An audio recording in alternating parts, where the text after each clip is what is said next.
आदरणीय आचार्य जी, आदरणीय स्वामी जी महाराज, आदरणीय छात्रवृंद, मातृशक्ति,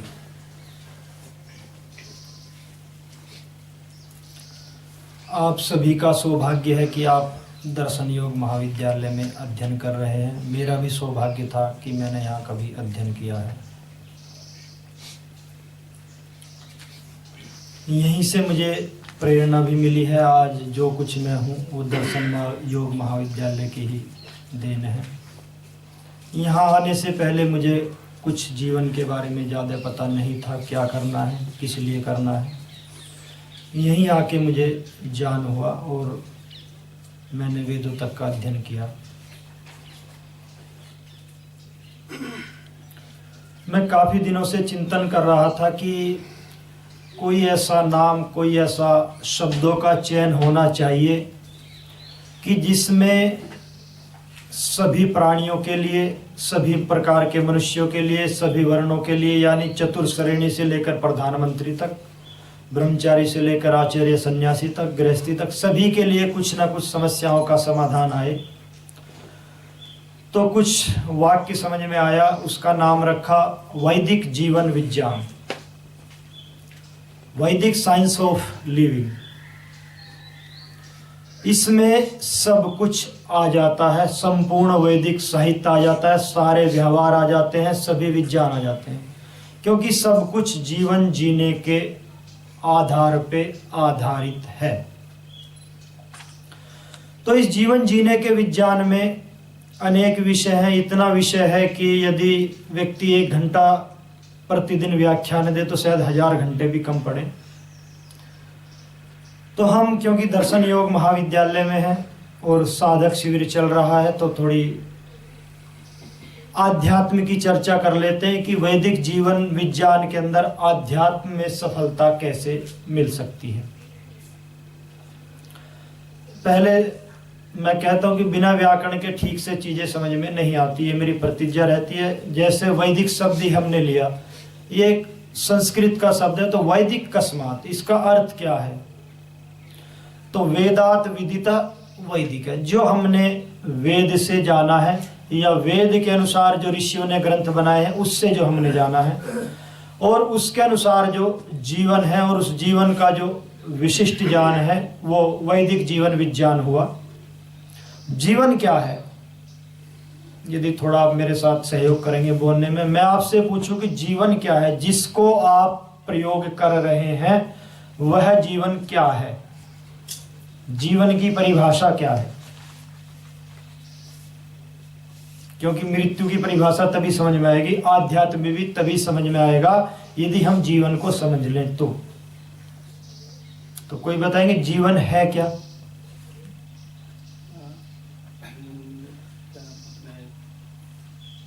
आयुर्वेद में जैसे परिभाषा दी गई है जी, शरीर इंद्रिय सत्वात्मा संयोग। हाँ, शरीर, आत्मा, सत्व यानी मन और इंद्रियों का जो संयोग है उसका नाम जीवन है। देखिए, मन भी आ गया है, इंद्रिय भी आ गई हैं, शरीर भी आ गया और आत्मा भी आ गया। 4 चीजें जहां हैं, चरक ऋषि उसी को जीवन मानते हैं, क्योंकि जीवन का बताना, आयु को बताना है चरक ऋषि का कार्य है।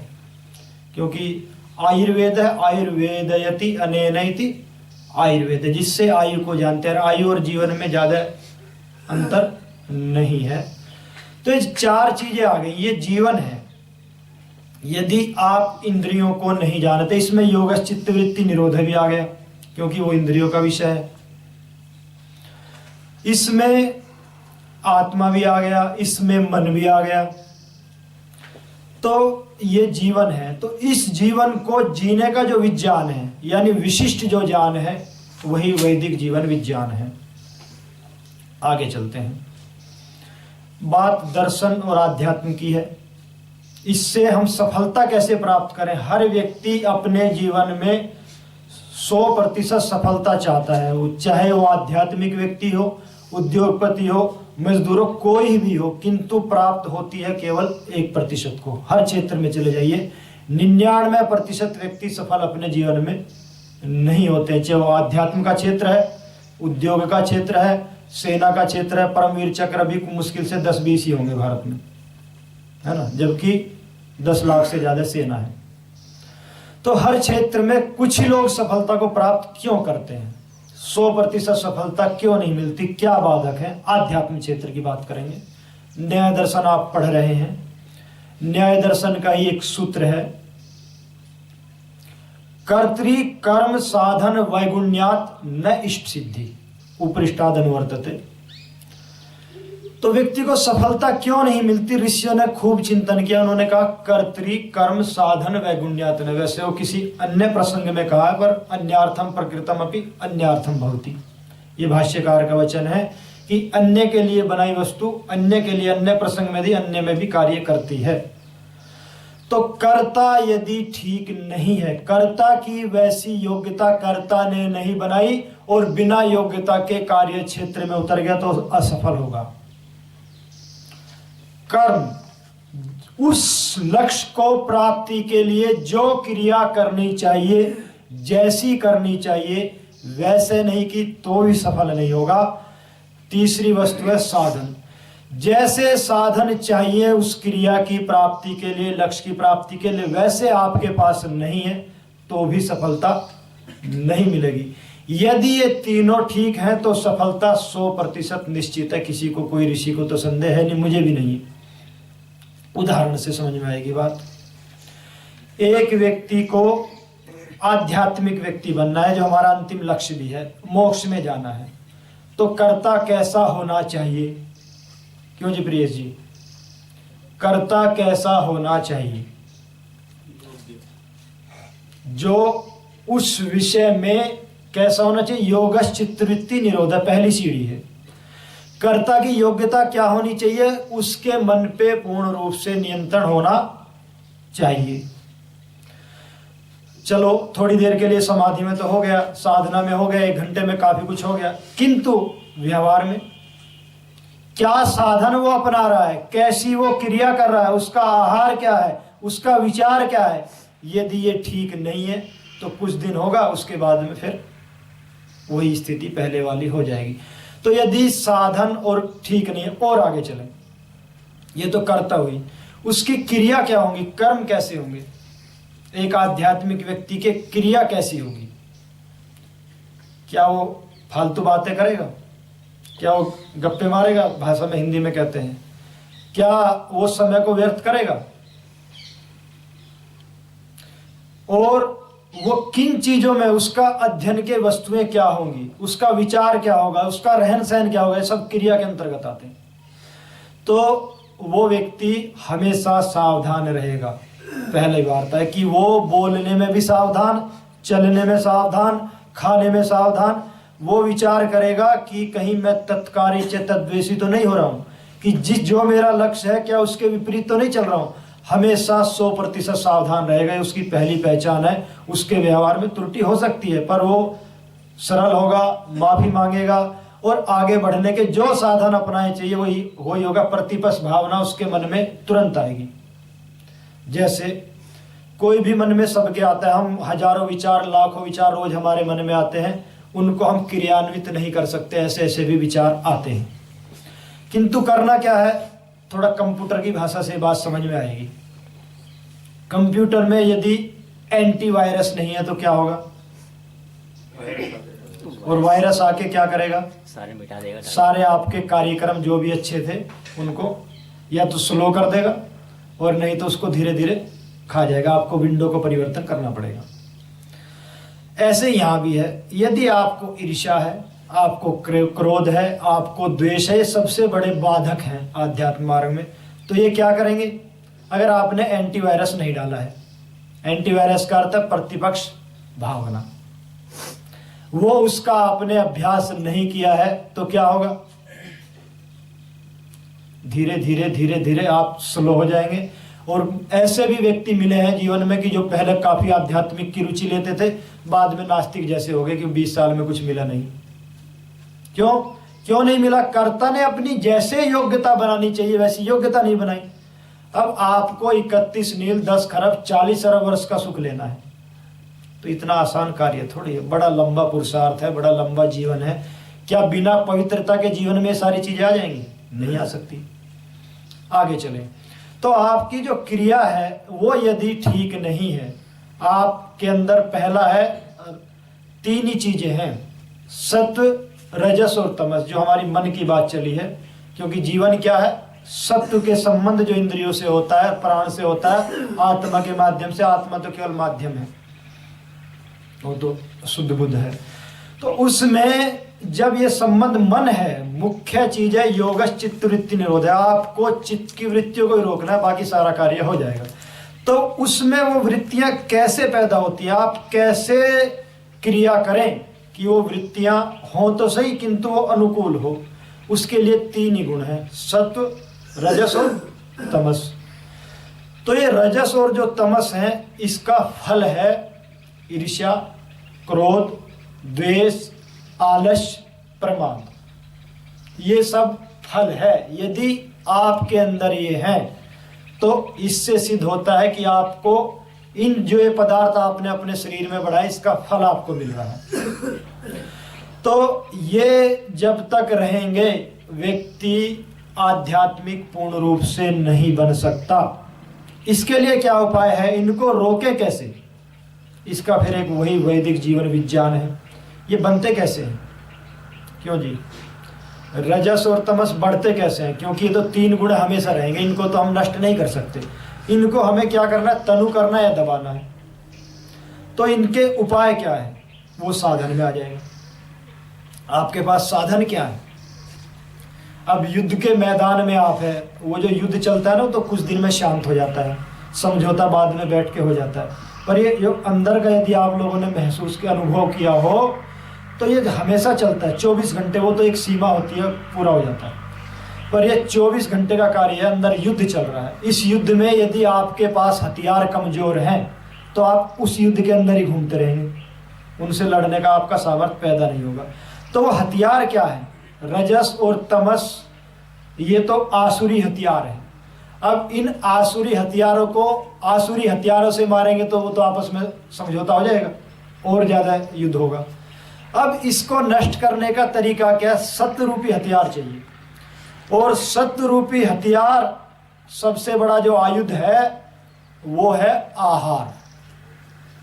अगर आपको इनको नष्ट करना है, आपने जिन्होंने उपनिषद पढ़े हैं, छांदोग्य उपनिषद का वचन है, जो 26 उपदेश हैं नारद के और सनत कुमार के, तो उसमें पहली सीढ़ी क्या बताई है? आहार शुद्धौ सत्व शुद्धि, सत्व शुद्धौ ध्रुव स्मृति, स्मृति लंबे सर्वग्रंथि नाम विप्रमोक्ष। ये पहली सीढ़ी है, उसके बाद ही भूमा बना जाएगा। तो इसमें आहार का मतलब केवल भोजन नहीं है। आसमंतात ह्रियते इंद्रिय इति आहार, जो इंद्रियों के द्वारा ग्रहण किए जाते हैं 5 विषय हैं, है ना जी। तो 5 ही प्रकार के आहार हैं। रसना इंद्रिय मुख्य है क्योंकि आहुति इससे पड़ती है। अगर आपके दर्शन शक्ति को आहुति किससे मिल रही है? इस आहार से मिल रही। नहीं तो कुछ दिन में आप भोजन छोड़ के देख लो, 2-4 महीने दर्शन शक्ति, वैसे तो अगर आपके अंदर सत्व होगा तो दर्शन शक्ति बढ़ेगी, कम नहीं होगी। रजस तमस होंगे तो जरूर कम हो जाएगी। तो धीरे धीरे आपने रूप देखा तो रूप को आहुति कहाँ से मिल रही है? इस आहार से मिल रही है। आपने रस का अनुभव किया तो वो तो खुद ये है ही। स्पर्श है, स्रोत है, जितने भी गंध है, ये 5 जो विषय हैं, ये जब तक शुद्ध रूप में आप इनका प्रयोग नहीं करेंगे तो आध्यात्म की पहली सीढ़ी में भी आप नहीं जा पाएंगे।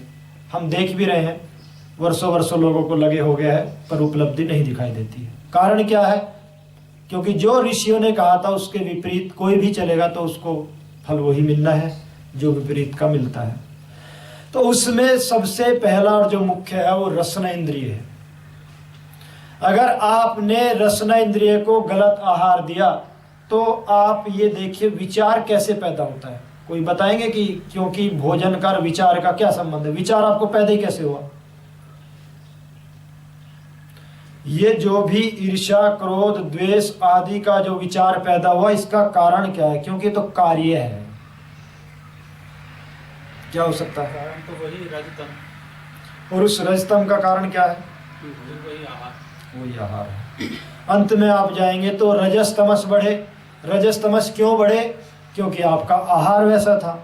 और जो आपने खाया 40 दिन बाद वो शुक्र में परिवर्तन होता है और उसके बाद 60 दिन के अंदर वो ओज में बदल जाता है। ओज एक ऐसी अंतिम धातु है, अगर उसमें कमी आ गई, जिसको उसमें कमी आ गई, व्यक्ति आत्महत्या के सिवा उसके पास विकल्प नहीं है। अगर उसने उसको ठीक नहीं किया, वो सबसे ज्यादा तामसिक व्यक्ति का ह्रास होता है, उसके बाद राजसिक का होता है, और सात्विक का तो ह्रास होने का कोई मतलब ही नहीं, हो तो बढ़ता है। तो ओज में ह्रास होने से क्रोध, ईर्ष्या, द्वेष ये आपके बढ़ेंगे, आप रोक नहीं सकते, क्योंकि ये गुण है और इनको कोई गुणी चाहिए, और आप उनके अनुकूल आहुति दे रहे हैं। जिसके अनुकूल आप आहुति देंगे तो वो बढ़ेगा या घटेगा? बढ़ना ही है। और दो है, एक नहीं है। संगठन भी इनका जबरदस्त है, सत्य तो अकेला पड़ जाता है। तो इसके लिए आप क्या खाएं और कैसे खाएं और कैसे रहें, ये नहीं जानेंगे तो कभी भी व्यक्ति आध्यात्मिक नहीं बन सकता। उसके क्रोध, ईर्ष्या, द्वेष पूर्ण रूप से नष्ट नहीं हो सकते। और तो छोड़े आध्यात्मिक, तो उसको ठीक से पृथ्वी पे रहना भी नहीं आएगा। आध्यात्मिक तो द्यूलोक की बात है। तो कैसे करें? देखिए, एक व्यक्ति कहता है कि मैं सारा कुछ खाता हूं, कुछ नहीं होता। दूसरे व्यक्ति कहते हैं कि भाई दुनिया खा रही है, क्या हो रहा है, चीनी दुनिया खाओ, दुनिया खा रही है, बढ़िया सरकार भी, क्या होगा इससे? अगर आप दुनिया के अनुसार चलेंगे तो क्या दुनिया अध्यात्म को जानती है? तो कभी भी जीवन में आध्यात्मिक नहीं होंगे। वो तो फिर स्वामी जी कहते हैं कि दुनिया तो कुएं में पड़ी है, आप भी गिर जाओ। तो दुनिया के अनुसार कभी भी आध्यात्मिक व्यक्ति नहीं चल सकता। दुनिया तो उसके अनुसार तो चल सकती है, वो दुनिया के अनुसार क्या चलेगा? मूर्खों का समुदाय इकट्ठा हो रहा है, तो उसके अनुसार कैसे चला जाएगा? तो पहला, आध्यात्म में क्या करें? प्रातः सायं वो असना, ये ऋषि के वचन है, शतपथ ब्राह्मण का है। भोजन केवल 2 समय करें, प्रातः और सायं। प्रातः सायं का अर्थ है कि 9 से 10 के बीच में कर लिया जाए, जब जठराग्नि प्रबल होती है, और उधर सूर्य छिपने से लगभग 1 घंटा पहले कर लिया जाए। आप यदि इस नियम का 3 महीने में परिवर्तन होगा शरीर में, पालन करेंगे, तो आपको स्वयं अनुभव होगा कि अंदर क्या क्या चीजें रखी हुई। फिर इसमें भी क्या खाएं? देखिए, मैंने नाम रखा वैदिक जीवन विज्ञान। ये जीवन विज्ञान में क्या है? 2 वस्तुएं हैं, प्राण और अपान। इन प्राण और अपान में स्थूल रूप में क्या है? सूर्य और चंद्रमा। क्यों जी? सूर्य और चंद्रमा ना हो तो क्या हाल होगा? 1 आध साल तक ना सूर्य दिखे ना चंद्रमा दिखे, तो क्या स्थिति हो जाएगी? वही स्थिति हमारे शरीर की जो उसके बिना हो जाएगी, उस भोजन के बिना हो रही है जिसमें दोनों तत्व हैं। मूल रूप में समय हमारे पास कम है, वो ज्यादा चर्चा नहीं करेंगे। बता देता हूं, 2 परमाणु हैं, एक आग्नेय है, दूसरा आप है, सोम है। आप कहते हैं ना, शन्नो देवीरभिष्टया आपो भवन्तु पीतये। आप एक देवता है। देवता में 4 बातें होती हैं। देवता एक द्रव्य है, पदार्थ है, उसका एक गुण है, उसकी एक क्रिया, एक उसका प्रभाव है। 4 चीजों के बिना वैदिक विज्ञान समझ में, वैदिक विज्ञान तो छोड़ो, जीवन विज्ञान ही समझ में नहीं आ सकता जब आप ये नहीं देखेंगे भोजन एक पदार्थ है, पदार्थ का एक गुण है, गुण की एक क्रिया है, और उसका एक प्रभाव है। तो जो भोजन आप खा रहे हैं वो किस स्तर पे जा रहा है?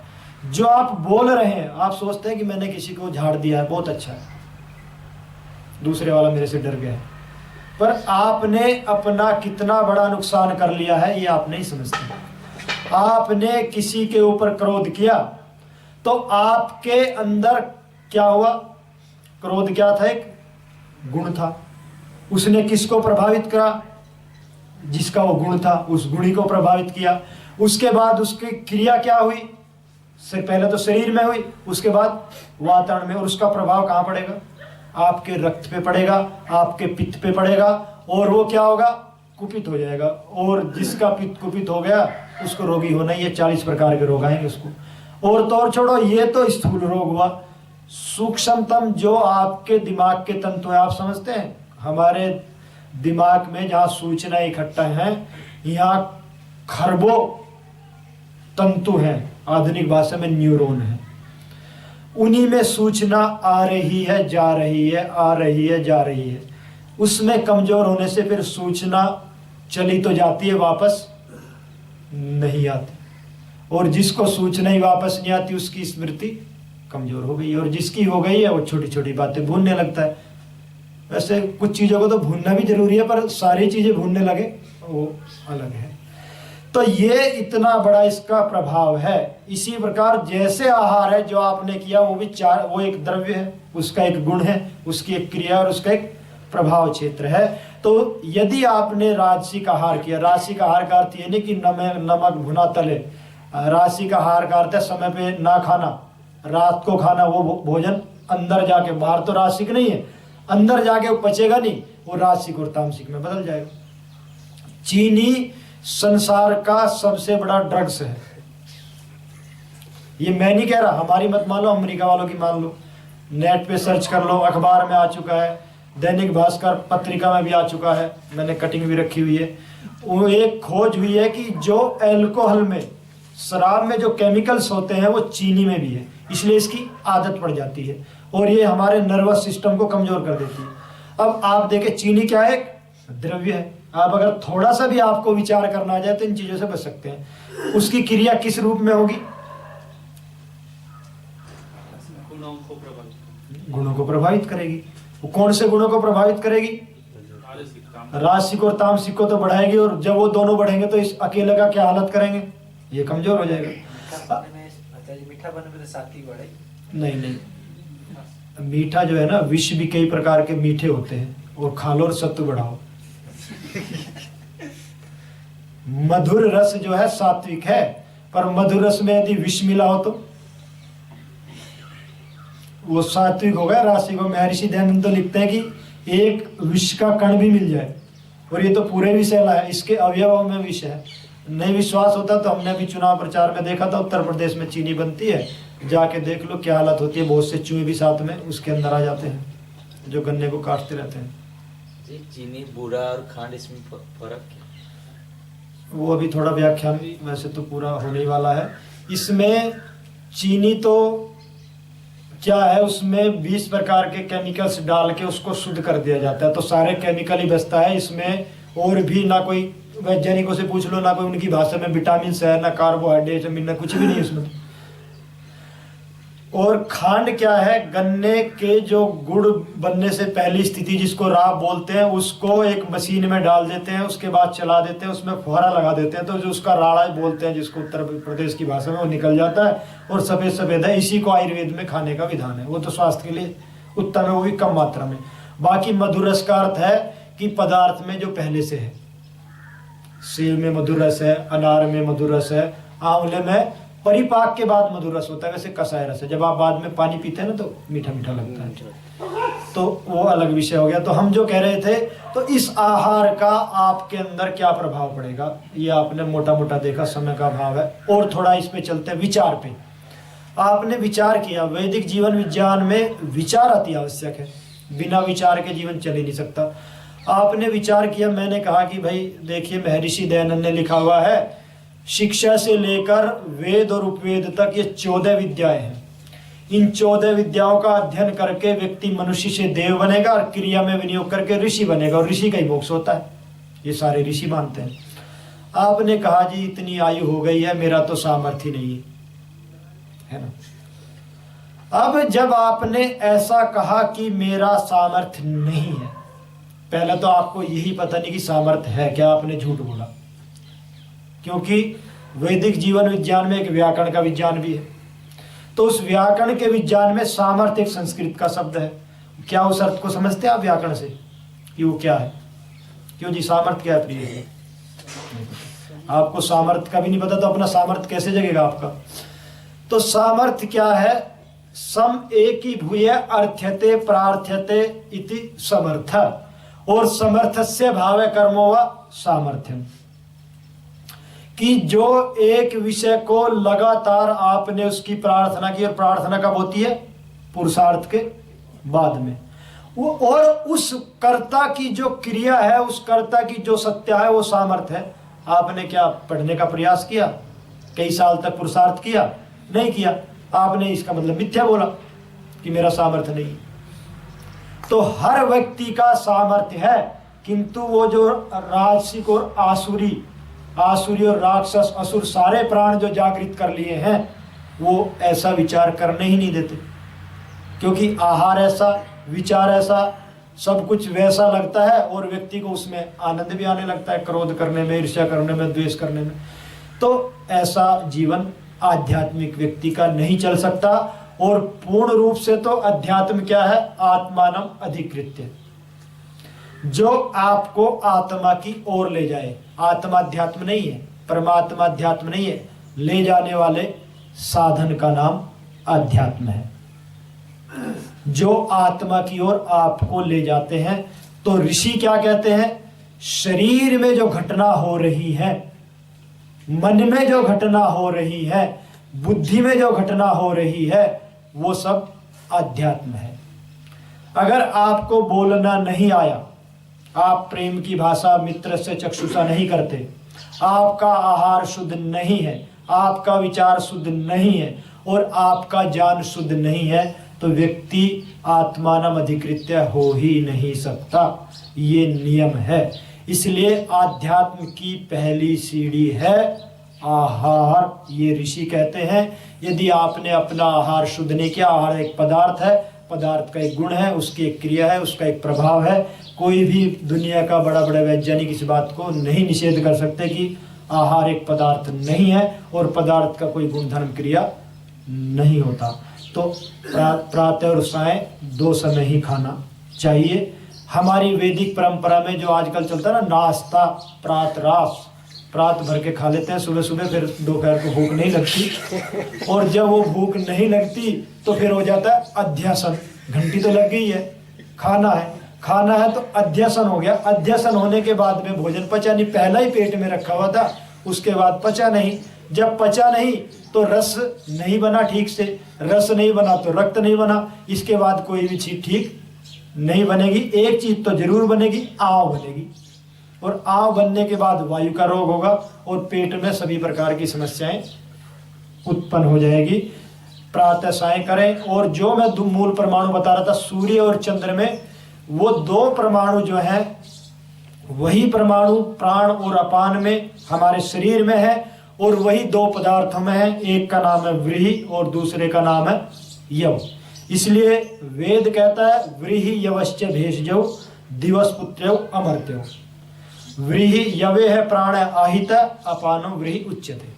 जौ के अंदर तो प्राण है। देखिए 2 ही शक्ति चाहिए ब्रह्मांड को चलाने के लिए, बाकी तो सूर्य चंद्रमा अपने आप बना लेते हैं सारी शक्तियों को, जल को ये अपने आप बना लेते हैं। तो व्रीहि क्या है? गुजराती में आज भी उसको वरही बोलते हैं। विक्रम जी के वहां से मैं मंगाता हूं, जो मैं यहाँ खाता भी हूं। तो उसमें अपान शक्ति है और जौ के अंदर प्राण शक्ति है। बाकी कार्बोहाइड्रेट, मिनरल, विटामिन, इन्होंने एक ऐसा आंदोलन चलाया है, उसको खा के सारे वैज्ञानिक भी रोगी हैं, डॉक्टर भी रोगी हैं, हृदय विशेषज्ञ है, खुद को बाईपास है, ऐसी इन लोगों की स्थिति हो चुकी है। नेत्र विशेषज्ञ है, खुद को चश्मा लगा हुआ है या ऑपरेशन हो चुका है। तो ऐसे लोगों पे विश्वास नहीं करना चाहिए, क्योंकि रोज नया अस्पताल है, रोज नई बीमारी है। जब तक हम अपनी जीवनचर्या और उस आहार को नहीं बदलेंगे जो ऋषियों ने कहा है, नहीं करेंगे, ऋषियों के अनुसार चलेंगे तो आध्यात्मिक बनेंगे, मनुष्यों के अनुसार चलेंगे तो जो है उससे भी और नीचे जाएंगे। तो इसलिए अंत में अपनी बात को ही पूर्ण करता हुआ, आध्यात्म की पहली सीढ़ी आहार है। आहार के अंदर विचार भी आ जाता है, आहार के अंदर देखना, क्या देखना है, क्या सुनना है। व्यक्ति निंदा में बड़ा आनंद लेता है, करने में और सुनने में, है ना, तो वो भी एक दोष है। निंदा का अर्थ है गुणों में दोषारोपण करना, वो नहीं होना चाहिए। सत्य बात तो कभी कभी चल जाती है।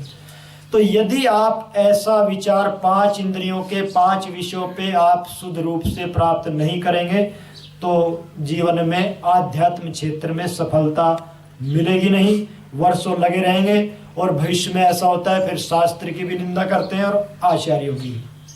तो ऐसा ना हो, आप कर्तृ कर्म साधन वैगुण्यात के द्वारा अपने आप को श्रेष्ठ